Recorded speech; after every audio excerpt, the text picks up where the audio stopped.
Stony Brook is a young university, really young university. And it's amazing, in such a short time, it became the best state university in New York. There is no reason it can't also become one of the best universities in the world. Stony Brook is an interesting resource and place to come and be able to pursue one's thoughts and practices. The opportunities that Stony Brook has in terms of medical students and trainees is truly unique. We're interested in making great physicians. It's one thing to do your science, it's another thing to have people who see the value of what you're doing and want to make a long-term commitment to that effort and to your cause. It feels amazing. All of the good emotions you can imagine. Thrilled, grateful. I'm here because I love the department, I love the university, I love the students. I'm grateful to John Hennessy, so grateful to lots of people. Babu Bangaru, he is former student of Stony Brook. His mother, Savitri Devi Bangaru, she was a woman who was committed to education, who was a role model for his extended family. Most of us rhetorically say we're about social justice, but to actually have funding and support and a position whose mission is social justice was amazing. The donors for this year, Nirmal Mathu and Augustina Mathu, really amazing human beings, very humble, very friendly human beings who just want the best for this field. This endowment support has opened up possibilities for myself, for the department, and for my students, which is especially important in the arts because we don't have as many opportunities for funding. Having the very generous support of the Knapp Sweezy endowment was something that was very heartwarming to know, that there was something that was essentially trust in my judgment. I'm inspired by the Loffers and what they've built at this center. They're seen not only as great benefactors here, but also as partners in the pursuit of scientific discovery. The Laufer Center is as elite as anything that I know. Henry and Marcia Laufer are very engaged. They have been gracious and generous and visionary.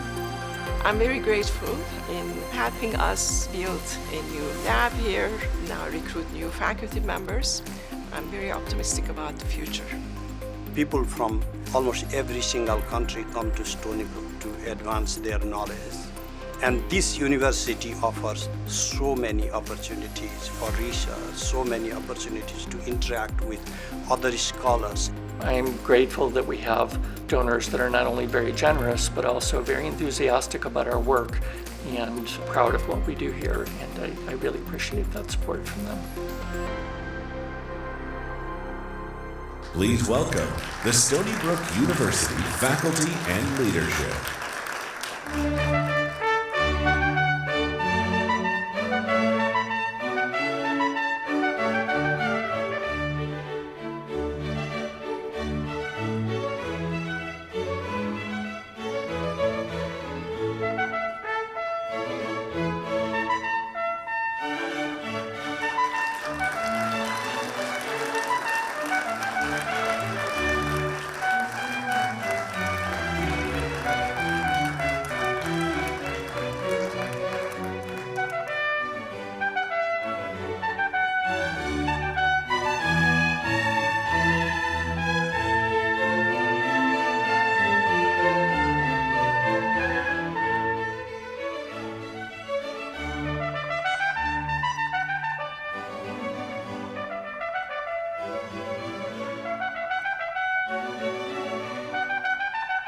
Please welcome Vice Provost Mónica Bugallo.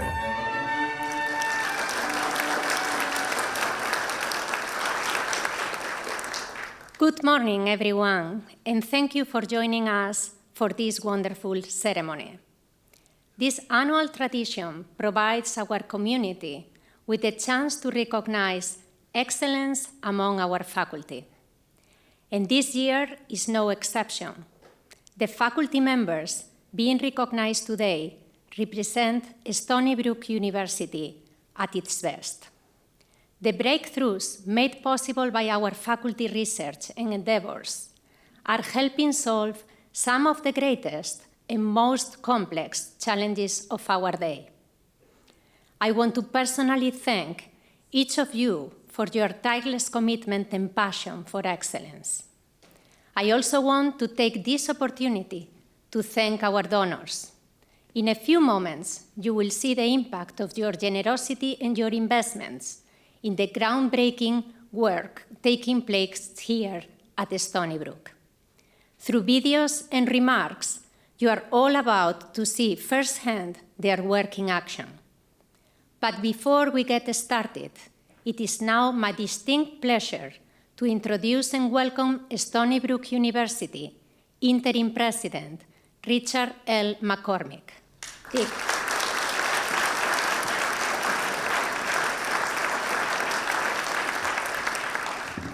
Thank you, Mónica, and a very special welcome to each of you to this year's Stony Brook University Investiture ceremony. It is my great fortune and privilege, and yours, to be here for this exceptional occasion as we recognize our outstanding faculty for their innovation and excellence. This morning, we are joined by some of the brightest minds of our time, whose impact will be felt for years to come. Together, in a few moments, you will learn more about this year's remarkable cohort of faculty. But before we do, I want to acknowledge those who helped fuel our excellence. I'm exceedingly grateful, as I know we all are, for the generous friends who have created our endowed chairs. I want personally to thank each of you who has made our ability to endow Stony Brook's newest cohort of faculty possible, including Henry and Marcia Laufer, Bill and Jane Knapp, Dave and Michelle Knapp, Danielle Knapp Sangiovanni and Jesse Sangiovanni, Allison Knapp, Babu Bangaroo, Al and Jane Ross, and Niemer and Augustine Matu. Thank you very much.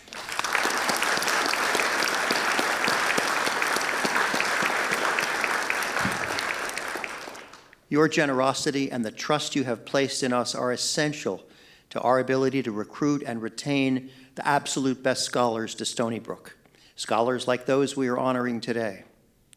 The significance of your investment in these endowed positions cannot be overstated. The faculty we recognize today conduct research to address the world's most pressing challenges, attract the strongest students from New York and beyond, and advance our reputation as the #1 public university in New York State. Stony Brook's prominence on the world stage is rising, and as you learn more about our soon-to-be invested professors, directors, and chairs, you will understand why we say our momentum is unstoppable. As I observed in my State of the University address a few weeks ago, while we have matured as a research university, we need to encourage even more interdisciplinary research, which is essential to tackling the most difficult problems before us. Under the leadership of my predecessor, Stony Brook announced that it would double the university's research expenditures by 2030. That is an admirable goal, but we will not achieve it by accident. We must continue to invest in our faculty and the facilities they need to secure larger grant awards from federal agencies and other major funders. We must provide faculty with greater support in applying for grants and administering those grants so our leading researchers can do more science and less paperwork. Indeed, faculty are at the heart of our excellence in research, and in that spirit, I'm honored to introduce today's keynote speaker, Dr. Esther S. Takeuchi, SUNY Distinguished Professor of Materials Science and Chemical Engineering. Dr. Takeuchi is also the William and Jane Knapp Chair in Energy and the Environment at Stony Brook University. She holds a joint appointment at Brookhaven National Laboratory, and she is a member of the National Academy of Engineering.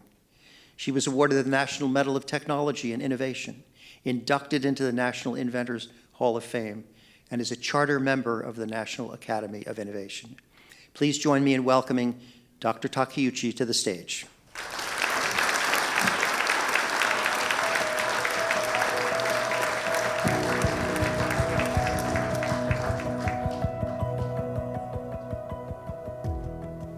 Thank you very much, Mr. President, for the very kind introduction. I'm so delighted to be here today and have the opportunity to talk to everyone. I'd really like to express my congratulations to the esteemed faculty for all of their accomplishments and the remarkable things that they do every day. And at the same time, really thank and very gratefully acknowledge the people who have contributed to making those things possible. Research doesn't happen on its own, and it's really continued support that makes such a big difference. So let me talk for a moment about research. Why do research? And I guess I put it really into two categories, although there's probably others that we could think of.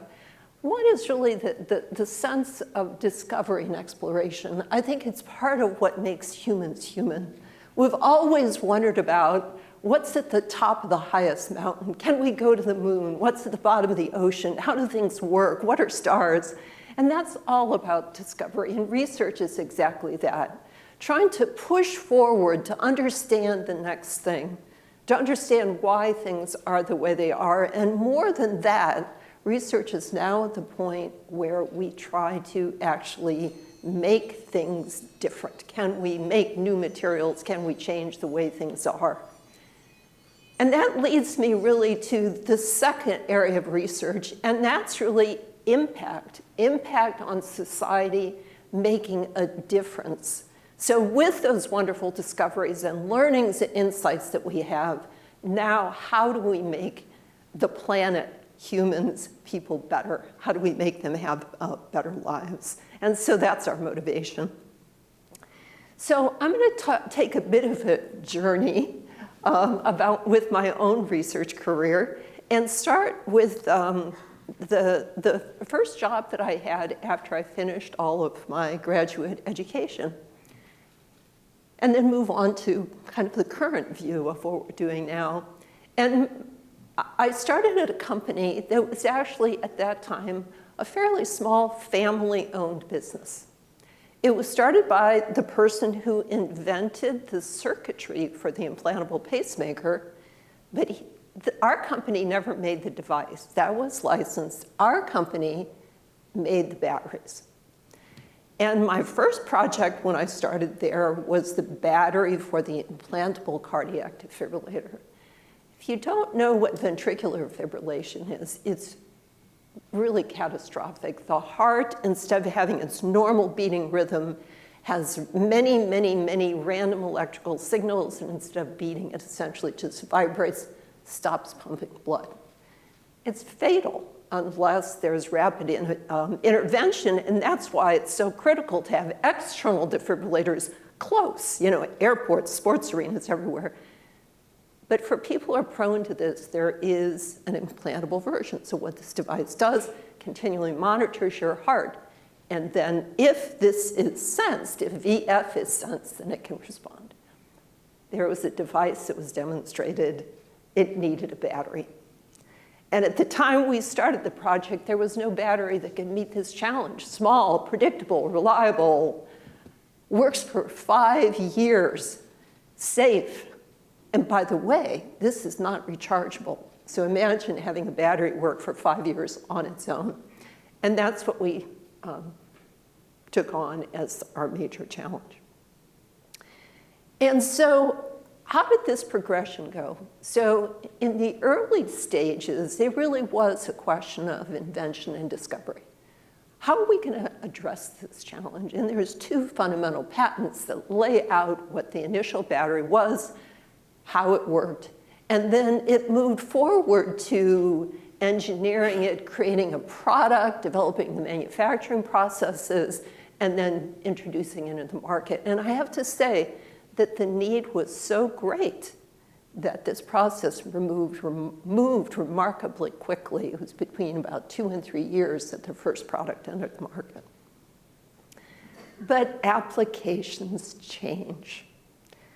And part of my role in research and development was to think about not only what the need was right then, but what the need is going to be, and what the need is going to be after that. Anticipate the next generation product rather than wait and have somebody tell us what they need. By that time, it's too late. So while I have 2 patents that cover the initial concept, I I have 148 that cover the next generation, the next generation, the next generation. And that's how you remain competitive in the marketplace, is continually evolve and invent and innovate to move the product forward. And so what was the outcome of introducing a successful battery? Successful batteries are not very common. There aren't that many new ones that come along. This particular battery has saved millions of lives by being able to power and enable the widespread adoption of ICDs. At that time, clinical trials were very dramatic. At 2 years with an implantable cardiac defibrillator, that patient population showed less than 10% fatality. Without the device, it was 20 to 70%. The company benefited a lot.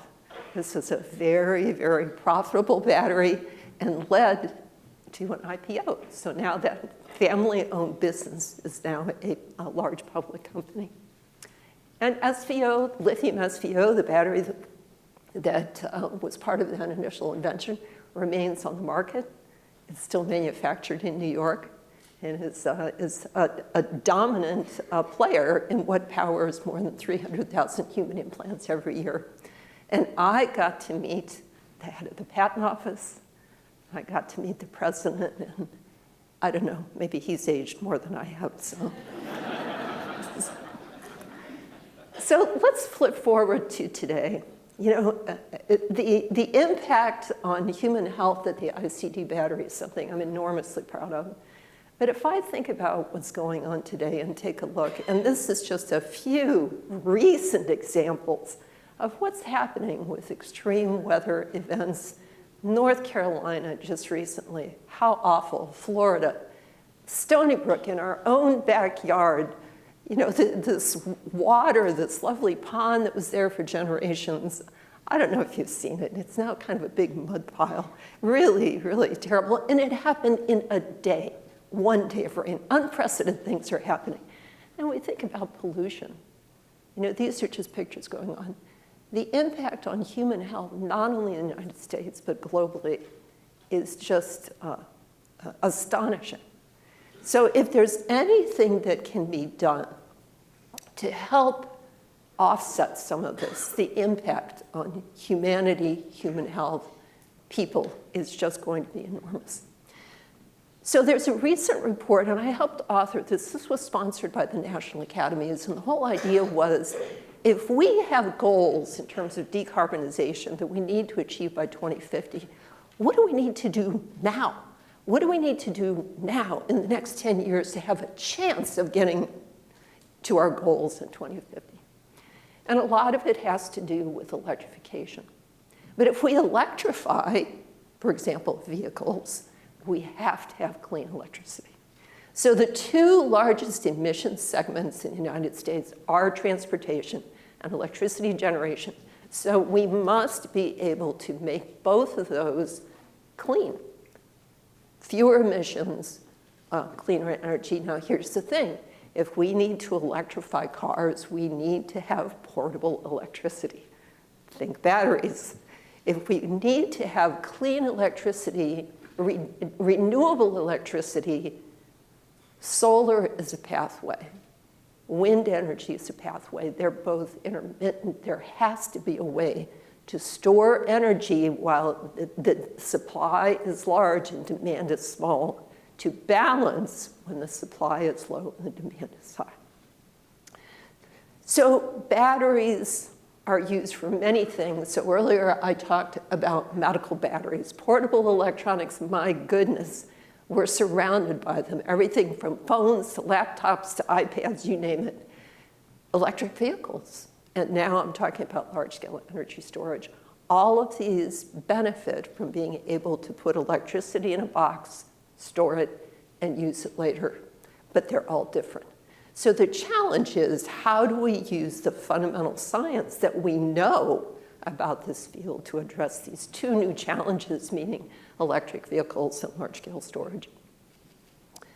So just a quick snapshot on some of the advances that we're pursuing. Higher energy content. If we can put more into a battery for an electric vehicle, either the battery gets smaller or at the same size, the car can go further. Safety. I couldn't believe it. Again this morning when I was listening to the news, there's another lithium-ion battery fire in New York City just last night. Terrible. So we're working on new electrolytes. Standard electrolyte, if you look at that picture, any exposure to flame, spark, heat, it's going to burn until it's consumed. But we're working on a new generation of electrolytes.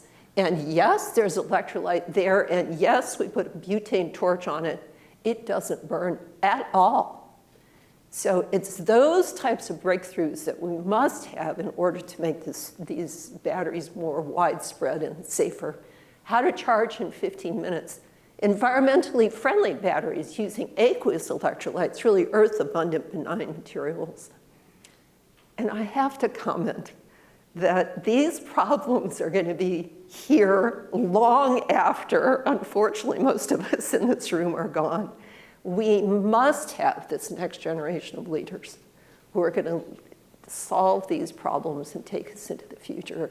And that's a responsibility that we take very, very seriously here at Stony Brook University.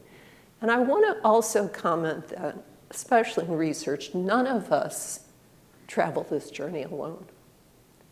It's really not only financial support, but I want to acknowledge two people in particular. Professor Ken Takeuchi, professor of chemistry, as you imagine from the last name. Ken is my husband.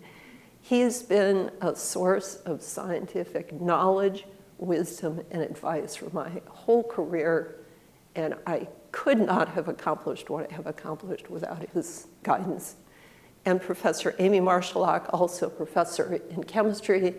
Amy is tireless and relentless in her pursuit of next generation science and advancement of where we are. And as a team, I am totally confident that we have accomplished things that any one of us single-handedly could not have done. But last and not least, I want to talk about why discretionary funding is so important. It provides each of us as faculty an opportunity to gaze into the future, anticipate where needs are going to be, not today, but years from now. To be able to run some initial experiments, get initial computations, data, results, whatever mode we're pursuing. It enables us to do research that the federal government is not funding yet. We write proposals, we write a lot of them. But once you write a proposal, you've already said, this is what I'm going to do, this is what I need to deliver. But this funding provides us the opportunity to dream, to explore, and without it, our future cannot be as bold and bright as it is with it. And I just want to tell Bill and Jane Knapp that I am enduringly grateful for everything that you provided to us, and our students are as well. So thank you.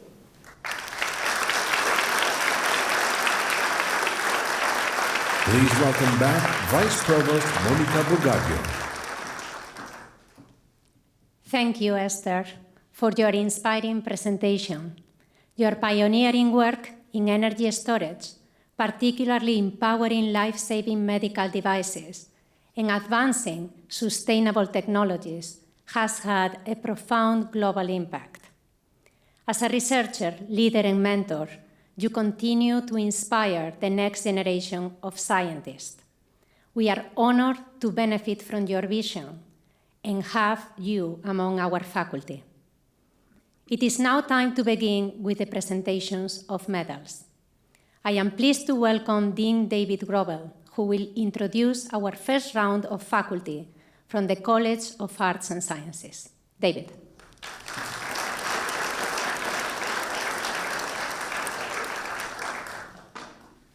Thank you. It's my pleasure to introduce our first group of endowed faculty members, Dr. Yvette Baha, Dr. Lina Karlina, Dr. Ken Dill, Dr. Carlos Simmerling. Before we invite them to the stage, let's watch a brief set of videos highlighting their extraordinary accomplishments.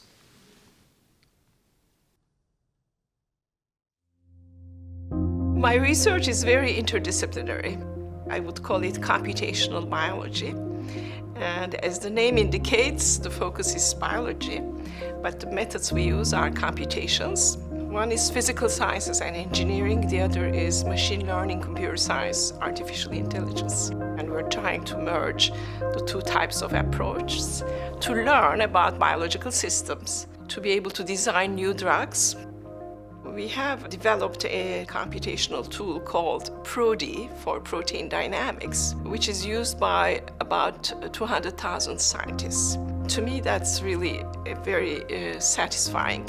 I'm very interested in immunotherapies for cancer and neurodegenerative diseases, aging. So this is, to me, extremely gratifying to be able to do research and at the same time interact with students and help them develop their own skills. The Laufer Center is attracting students from many different disciplines. It is really a huge opportunity to bring them together in the same team. There is a lot of peer learning, and it's amazing to see how their different backgrounds complement each other to find solutions to exciting, challenging problems. My work to date has really focused on biophysical aspects of cell division. So when mammalian cells divide, a structure known as the mitotic spindle is formed within cells. How does transport across the structure work? How does it maintain its stability? Cell division is fast. Certain parts of it happen within minutes, and all of the cell material needs to be really in the right place at the right time so that two daughter cells could inherit all of the correct materials and remain viable. What I really aim to do is understand the sort of physical properties of the intracellular space and understand how these impact many biological processes. I certainly feel a responsibility to the next generation of scientists. I really want to create an environment where my students have the ability to really explore their interests and pursue the questions that really keep them up at night. Hopefully there's some overlap with their interests and mine. And in particular to my female students, I hope to provide an example and show them that this is a career that's possible for them and keep them inspired to do the work that they love in the same way that my mentors did for me. 4 billion years ago, the Earth was just the land and sea and air, simple chemicals. No biology was on Earth. How did the first cells start to emerge from all of that? We believe that protein molecules had a lot to do with this. Protein physics had a lot to do with this. What the Laufer Center has allowed us to do is to develop the mathematics and physics of these ideas far deeper than other speculations over the last 100 years about where life came from. So protein molecules are how you think and you move and you walk and you see. They're the molecules in your body that do all the work. A better understanding of protein molecules is important for doing things like drug discovery. It's important for understanding how healthy cells work. It's also important for understanding how diseased cells work and can be targeted by drugs, for example. It's also got practical implications because cancer is a disease of evolution in real time in your body. Some of your cells go rogue and they're taking resources away from you. How does that evolution actually happen in real time? And how did evolution happen 4 billion years ago? I want us to be better prepared for things like future pandemics, or better understand diseases and what goes wrong and why they're different in different patients and why some patients respond well to medications and others don't. My specific interests are in understanding molecular biology, how all of the molecules interact with each other. They're really small, and it's hard to look at them and get an idea of what's going on. We use computer modeling to supplement what we can get from experiments. One part of what my lab does is that we're part of a team that develops a software program called Amber that's used in thousands of labs around the world to study how biomolecules move and interact with each other. The Amber software is used not just in academic labs, but in most pharmaceutical companies. These days, most drug discovery starts with computational models like the ones that we develop. The Laufer family that provided the endowment had previously provided the funding to start the Laufer Center for Physical and Quantitative Biology. And they've been very generous to us to have more freedom in being able to do research without needing to have a major grant funded before you could even try to start something. The thing that's been really the best for me about Stony Brook over the years has been all of the collaborators that I hire, other faculty that are willing to talk about science and share projects and mentor students together and really help us all make our science better.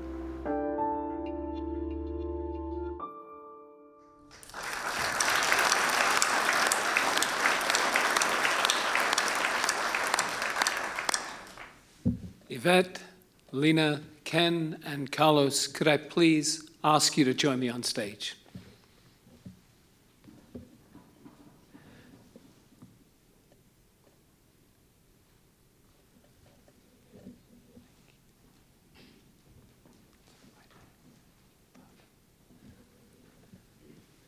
It's also my pleasure to invite Henry and Marcia Laufer to join us on stage as well.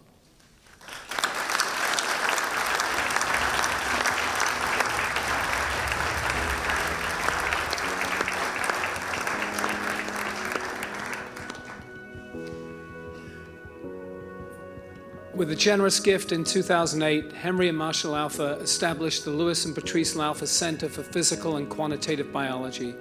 As former Stony Brook faculty members, they truly understand the critical need for support for education and research, and their remarkable scholarship, philanthropy, community spirit, and vision has been transformative for Stony Brook and many other deserving causes. Henry's also a board member of the Stony Brook Foundation, serving on its investment committee. Together, Henry and Marcia have a keen eye for investing, deciding recently to provide additional philanthropy to support the Laufer Center. When coupled with the historic New York State endowment match, their gift will enable the center to increase its number of faculty and provide continuing support for future faculty who may work on scientific problems and solutions we've not even dreamed of yet. Henry and Marcia Laufer, we'd like to present you with this medal in recognition of your extraordinary generosity and splendid support of excellence in teaching, research, and scholarship.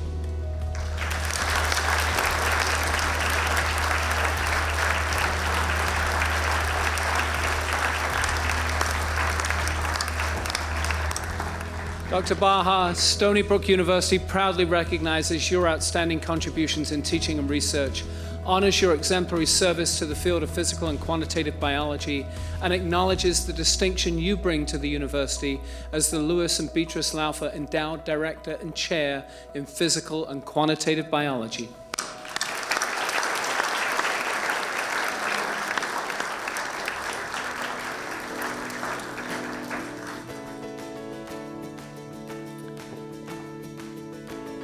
Dr. Carlini, Stony Brook University proudly recognizes your outstanding contributions in teaching and research, honors your exemplary service to the field of physical and quantitative biology, and acknowledges the distinction you bring to the university as the Laufer Endowed Professor of Physical and Quantitative Biology.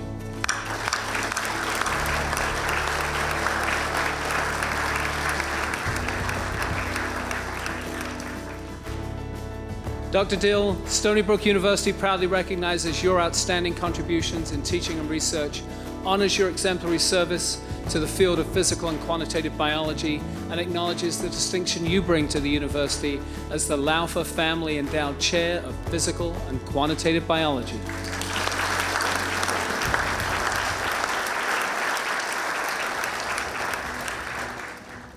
Dr. Simmerling, Stony Brook University proudly recognizes your outstanding contributions in teaching and research, honors your exemplary service to the field of physical and quantitative biology, and acknowledges the distinction you bring to the university as the Marcia Laufer Endowed Professor of Physical and Quantitative Biology.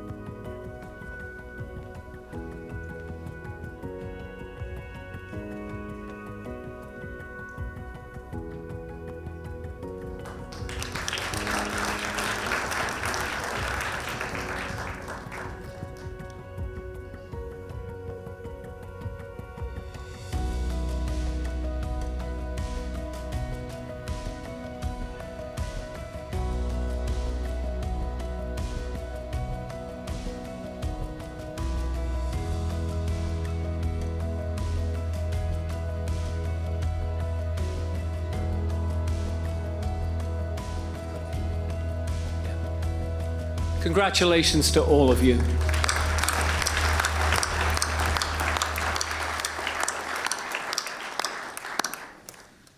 Our next faculty member in the College of Arts and Sciences is Dr. Manisha Desai. Please join me in watching a brief video highlighting her achievements. What drew me to Stony Brook was really the vision of the Center for Changing Systems of Power. That here was a center, that was focused specifically on changing unequal systems of power and working for social justice. So I talk about the work of the center as epistemic justice, aesthetic justice, and social justice. And so by aesthetic justice, I mean, how do we think about art and beauty? And so I have a whole focus of the center is on Artist in Residence program. We're going to have every year artists who are also activists who sort of do social justice work. What I hope the center will provide is opportunities for students to engage in this work both locally and globally. But I also work on what I call epistemic justice, which means who produces knowledge. We think about knowledge producers as those of us who are located in the academy. But those of us who study social movements, people who make change, think about change makers as also knowledge producers. And so I kind of think of myself as co-producing knowledge with the women with whom I work and study and try to bring about global justice.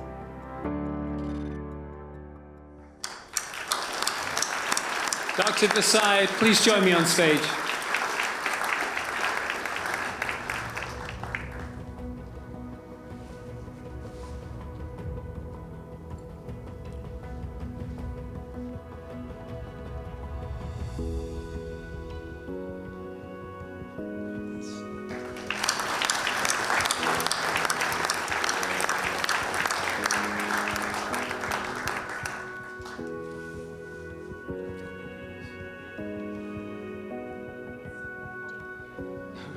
Stony Brook University proudly recognizes your outstanding contributions in teaching and research, honors your exemplary service to the field of sociology, and acknowledges the distinction you bring to the university as the Empowerment Charitable Trust Endowed Professor in Global Citizenship.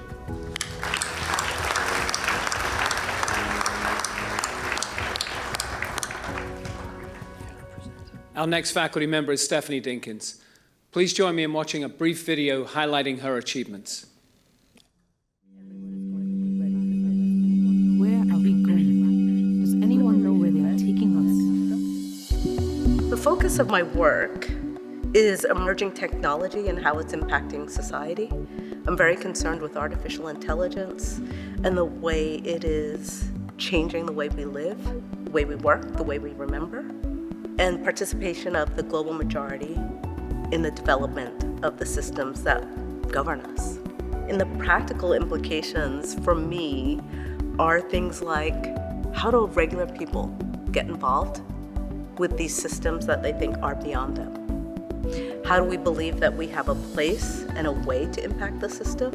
And how do we just start to understand the way the systems are impacting our lives? And that it's really important that we start to engage those systems, build narratives for those systems so that they understand us, and hopefully prepare those systems to be systems of care and generosity, as opposed to systems that are punitive and surveil. Who are your people? Sure. I think the idea of the community seeing artists as leaders, as people who have real, deep contributions, whether they are based in the humanities or technical. And so just thinking about art and artists and leadership, I think, is really important.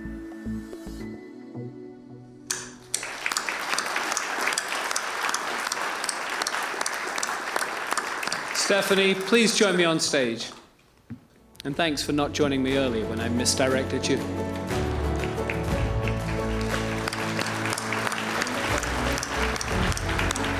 Stony Brook University proudly recognizes your outstanding contributions in teaching and research, honors your exemplary service to the field of art, and acknowledges the distinction you bring to the university as the Yayoi Kusama Endowed Professor of Art.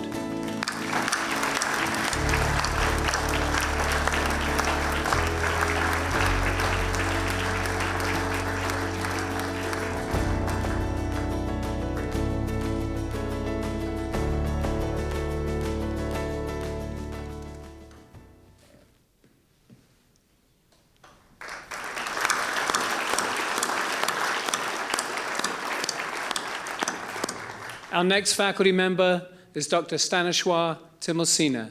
Please join me in watching a brief video highlighting his achievements. I grew up in a remote Nepalese village where there were no public schools or hospitals, and till the age of 12, I studied under my father. At that age, my father said the old school model is dying and will be irrelevant in your times. You have to actually go and find your future. My research is on the philosophy of Indian traditions, mostly focused on Hindu schools of philosophy, primarily Trika, that is better known as Kashmiri Shaivism, and Advaita Vedanta, which is the main school of Hindu philosophy, most prevalent today. I feel that the huge burden of moral obligation lies on me to bring the best I can to educate the world. That there are so many books, so many traditions that have not been studied, that are reserved in microfilms, never even been translated or edited. So as a scholar, I feel that I have a personal responsibility to bring this deep, deep knowledge to the light for the welfare of the world, for spreading knowledge in the world.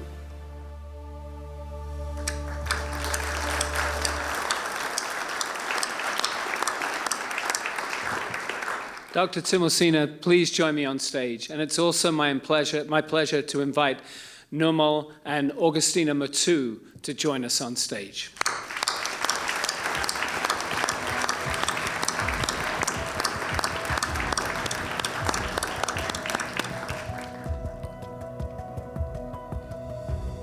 Dr. Nirmal Matu, Stony Brook Foundation trustee, is a highly respected physician, philanthropist, a Renaissance man, and a leader of the Indian American community nationwide. He believes that a knowledge of India's contribution to world culture is essential to global education.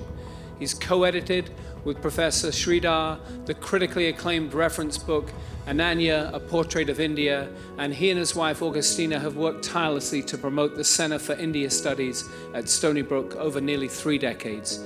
They've endowed the Nirmal and Augustina Matu Chair in Classical Indic Humanities. Nirmal and Augustina Matu, we'd like to present you with this medal in recognition of your extraordinary generosity and splendid support of excellence in teaching, research, and scholarship with the establishment of the Nirmal and Augustina Matu Endowed Chair in Classical Indic Humanities.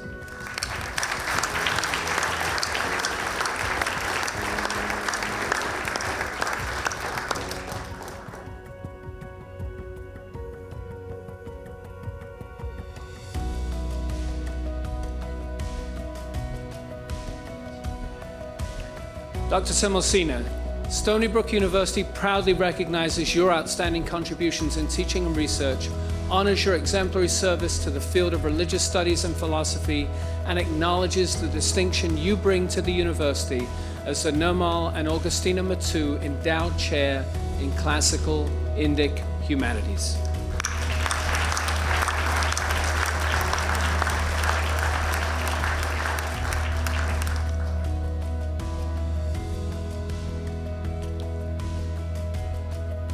I'm now pleased to welcome Dean Andrew Singer to the podium.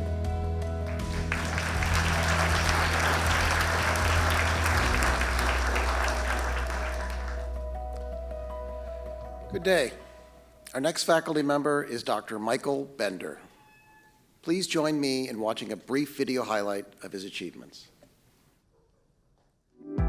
I'm a theoretical computer scientist, and I specialize in algorithms and data structures. By data structures, I mean how do we organize and store data on a computer so that it's compressed so that we can access it, so that we can manipulate it. How do you compute on data so that you can answer questions about it? When I started teaching algorithms, students would say, oh, I don't even understand what algorithms is for. Why do we need to teach this class? And then, of course, lots of other companies came along, like Google and Facebook and all these big companies that are all based on algorithms. One of the things that's fun about algorithms is this is something that seems impossible, but there's actually a relatively simple solution to it.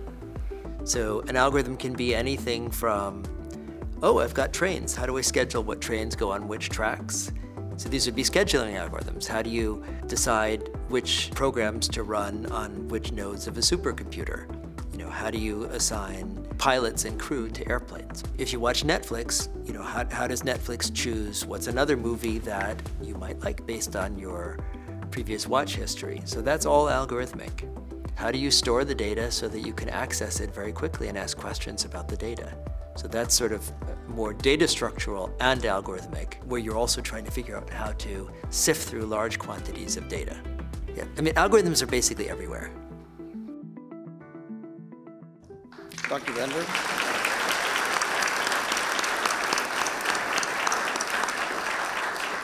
Dr. Bender, please join me on stage.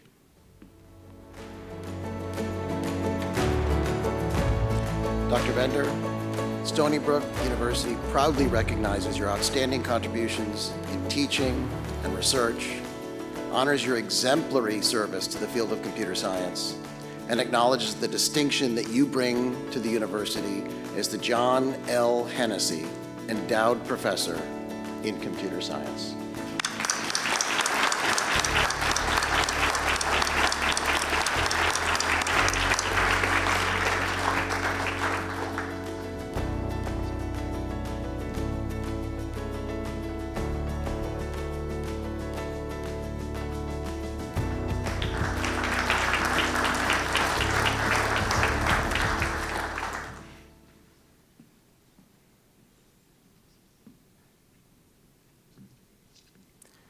Our next faculty member is Dr. Petr Juric. Please join me in watching a brief video highlighting his achievements. These days, machine learning is kind of the buzzword in the media because of the big advances that machine learning has seen in the last decade or so. What I work on is to extract information from data, from signals, and then use this information for particular purposes.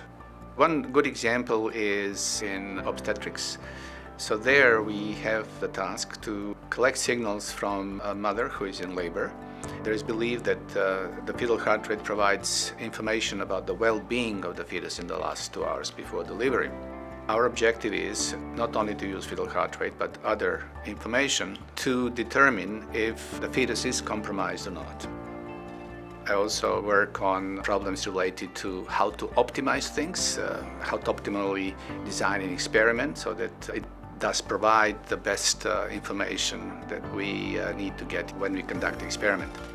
This endowment supports me in many ways, and this includes working with colleagues in the field and mentor students. It further motivates me to stay committed to what I do in research and innovation. My work is basically a work that doesn't see boundaries, something that can be applied anywhere in the world. But maybe by starting with Stony Brook and starting with Stony Brook Hospital, for instance, we can spread the good news that there are good things happening at Stony Brook in terms of science. Dr. Juric, please join me on stage.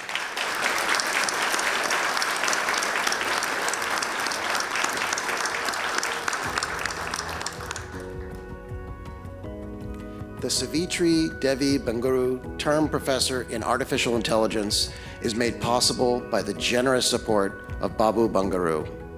In gratitude for and in honor of the commitment to his education his mother provided, Babu Bangaru, alumnus of Stony Brook University's Department of Electrical and Computer Engineering, established a term professorship to fuel the engineering department and curricula of the future.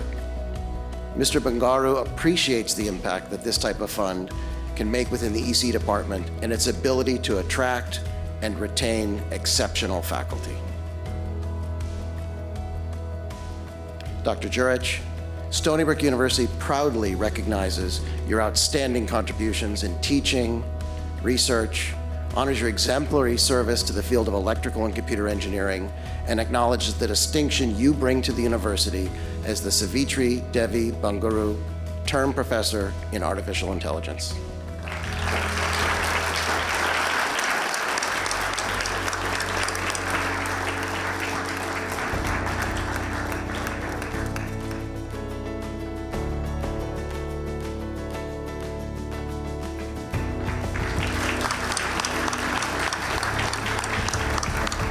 now pleased to welcome Dr. William Wertheim to the podium.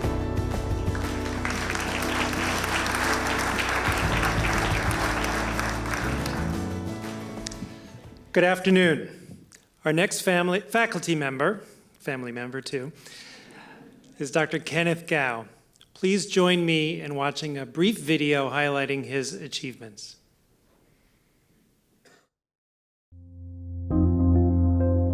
My focus is looking at how we best provide access to children needing surgical care.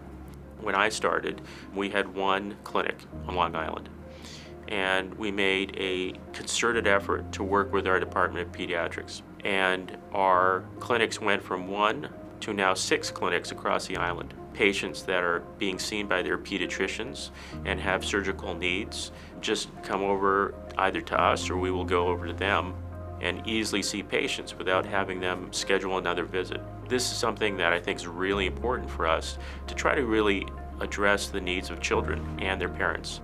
From a national standpoint, what I'm working on now is looking at where pediatric surgeons are offering care, specifically where they're offering clinics, where they're doing outreach, and where they're doing operations.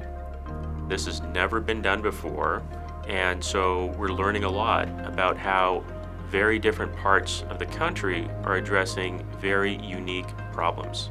It is important for us to always be one step ahead, to make sure that we are there when the kids need us. The expression on a child's face when their hurts are taken away and they get back to what they really want to do, which is really play and have fun. And just seeing the changes of them when you see them in the emergency room to when they've recovered is truly something that very few people get a chance to appreciate.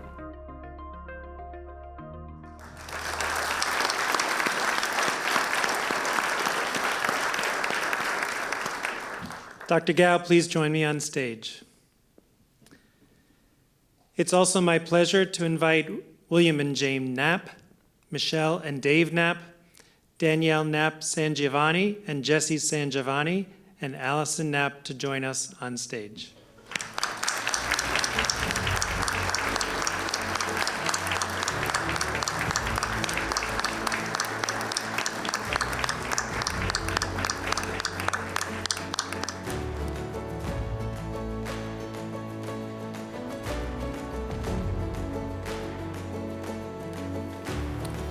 The Knapp Sweezy Foundation's decades-long support of Stony Brook University has impacted so many areas, including, but not limited to, endowed professorships and chairs, the Children's Hospital, and the Stoller Center. In addition to their extremely generous donations, Knapp family members contribute to their time to Stony Brook by participating on the Stony Brook Foundation Board, the Stony Brook Medicine Advisory Board, Stony Brook Children's Hospital Advancement Council, the Women's Leadership Council, and the Alumni Association. To the Knapp family, we'd like to present you with this medal in recognition of your extraordinary generosity and splendid support of excellence in teaching, research, and scholarship with the establishment of the Knapp Sweezy Endowed Chair in Pediatric Surgery.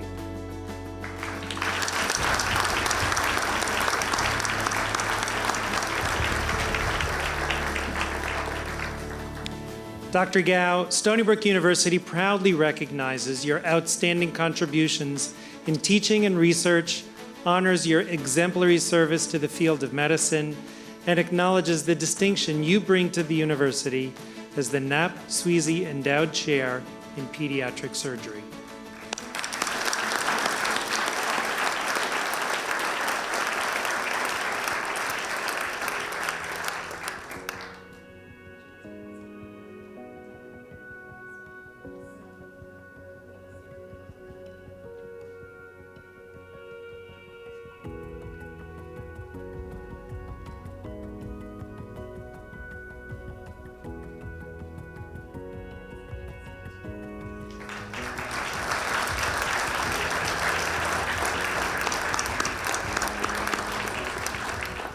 I'm now pleased to welcome Dean Paul Shepson to the podium.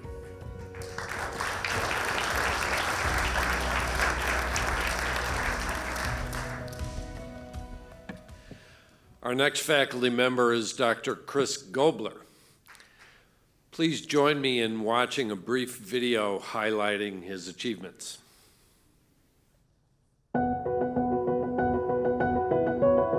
The issues that we look at in my lab are global, trying to understand climate change and how that's affecting coastal ecosystems.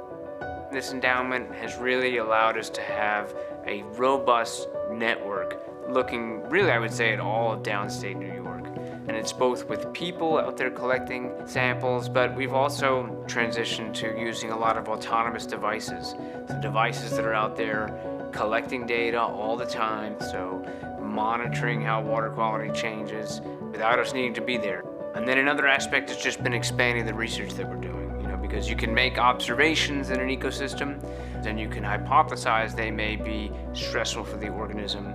But to really get at that question, you kind of need to recreate it, either in the field or in the laboratory with a proper control and understand, is that harmful to marine life?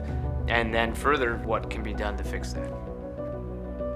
The favorite part of my job is working with the students and just seeing the discoveries that they make, and sometimes it's really their discoveries, but I get to share in them, and that's super exciting. And to see the students go on, whether it's in academia or in consulting or in government, and make a career for themselves and, come up with their own questions to answer.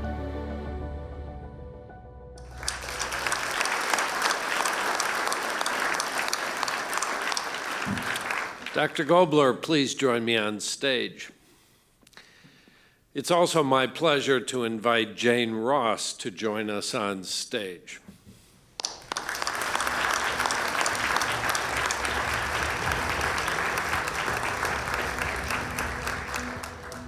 With a strong desire to bring fundamental science approaches to solving real-world coastal marine environment problems on the east end of Long Island, in 2016, Jane and Al Ross gave a generous gift that became the catalyst behind establishing the Endowed Chair of Coastal Ecology and Conservation, held by distinguished Professor Chris Gobler.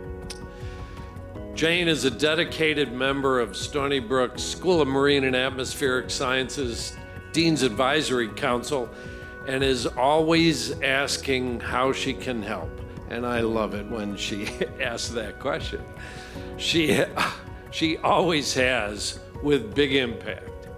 Jane Ross, we'd like to present you with this medal in recognition of your extraordinary generosity and splendid support of excellence in teaching, research, and scholarship with the establishment of the Endowed Chair of Coastal Ecology and Conservation.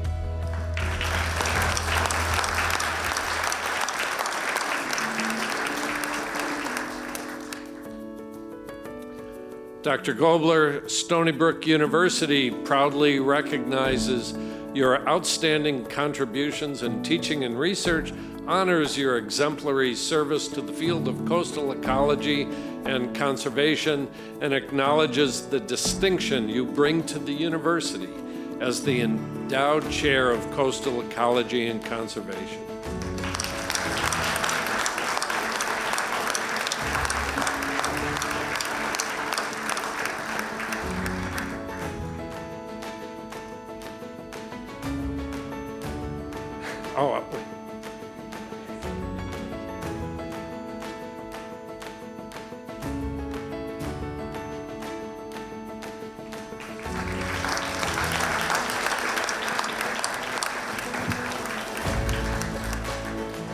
Now, please join me in welcoming Vice Provost Mónica Bugallo back to the podium.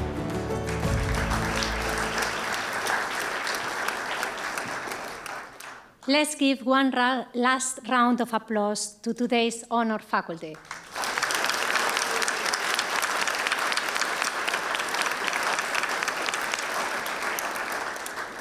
I hope this ceremony has given each of you a sense of the extraordinary contributions that our faculty are having across disciplines.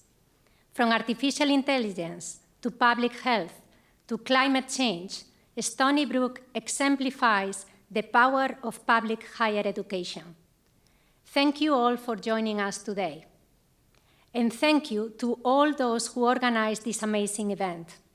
It is a truly special opportunity to recognize this much faculty talent. This concludes our program. We now invite everyone in the audience to join for a reception in the lobby. And before we close, I would like to ask our honored faculty and donors to please remain in the theater for just a few moments for a brief photo op on stage. Thank you.